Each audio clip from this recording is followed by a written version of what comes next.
Валандово, 2010 година, е снимен Зоран Заев, ке јадеме живи деца. Да. Валандово било секојаш бастион на Бранко Цренковски, Нигор Ивановски шема. Да. Конгресот на Мицкоски се прави во За Валандово. мене е многу индикативно. Никош не бил, добро бил Ѓорги Иванов, но никош бил на наоружен и така натаму така. Но никош Валандово не важел за бастион на ВМРО ДПМН. Не. Тамо нема ни некоја сала која. Тамо е снимен Зоран Заев. И тој е снимено од луѓе на Бранко Цренковски. Да. Кога гледате тоа ќе се јадат живи деца, се гледа како е снимено не од мобилен телефон кој се треси, тука е снимено централно, се гледа дека е снимено со камера, со око професионалец го кажувам, кај што Зоран Заев е директно. Убаво се слуша и се гледа. Да. И Конгресот на Мицкоски е во Валандово. Да. Лјупчо Палевски, Палчо, вели дека Бранко Цренковски учествува во изборот на Кристијан. Не се согласувам дека Кристијан Мицкоски е изграден кадар. Не јас. Не се, бидејќи не сметам дека е изграден кадар.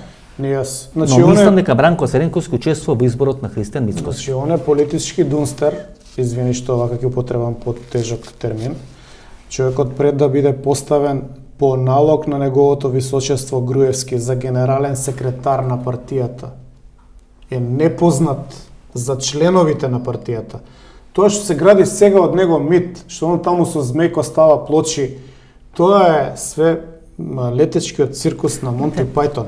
И целава работа дека он бил препознатлив, ја не можам да ја втемелам во ниеден документ Јас прв пат, или ниеден извештај од медиуми. Јас прв пат разбирам за Кристијан Мицкоски од Живко Мукетов и од Никола Колевски Колјо, кој е директор на правниот сектор во Алкалуит. Прв пат разбирам дека има некој советник за енергетика на Никола Груевски, Да. кој може да биде иден лидер на ВМРО ДПМН. Сега ние релациите на Живко Мукетов ги знаеме со Филип Рикер, ја знаеме таа линија на Тошо Шкартов и така натаму и така натаму. Прв пат значи таа структура јас разбирам за Кристијан Мицкоски, до тогаш не знаев. Кога читаме биографијата на Кристијан Мицкоски, таму има еден дел дека тој не е избран на конкурсот кој Никола Груевски го распишува. Не. Да биде Не е на прво место. Не е на прво. Односно се откажува бидејќи имало судир на интереси. И никош не е објаснато каков судир на интереси имал во тој момент Кристијан Мицкоски да не биде избран за советник за енергетика. Дури од кој починува, дали од срцев удар, првиот човек. Тогаш Мартин му вика на Груевски, едно наше дете, дај да го ставим. И го стават наше. Тоа е најсимплифицирано, Да. како он влегува на задња врата. Што работел Кристијан Мицкоски да има судир на интереси да не може да биде советник за енергетика? Што работел у Белград? Тие 3 години или 2 години ние не ги знаеме едно. Он пише дека работел у Фонко, правел у Фонко, чистел. А зашто не истражувате? Зашто не објасните, не објавите на јавноста што е правено у Белград? На кои фирми бил директор и колку пари се продени низ тие фирми? Јас знам. И знам кој бил книговодител. Знам и јас. И знам кој бил книговодител. Знам и јас. Книговодителка. Знам и јас, заменичката министерка за финансии. Значи, мене ми се јасни работиве. Нашо дете. Нашо дете. Нашо дете е, за жал, многу лоша етикета за него.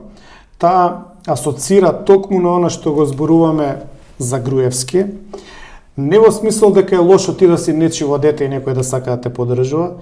Многу се лоши силите зад параванот, кои што тебе те гураат во таа политичка орбита, ти ја даваат силата да го земеш раководното место во така значајна партија која што претендира утре да биде алфа и омега во државата, но ти се задужуваш и станува збор за проект.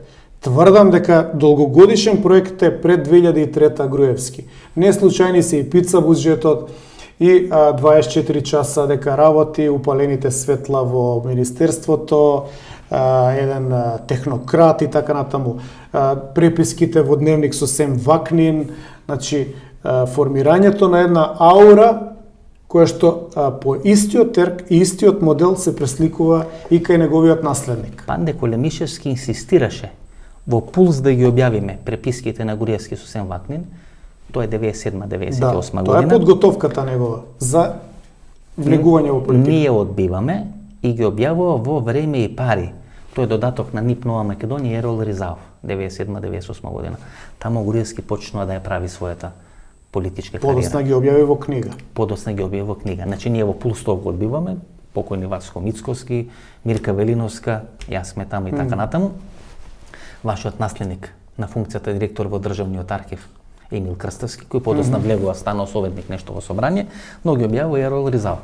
Така почна да се гради митот за Никола Груевски. Да. Подосна све технологија и техника. Да, точно. И таа технологија на градење на мит без реални основи е примената исто и на Мицковски.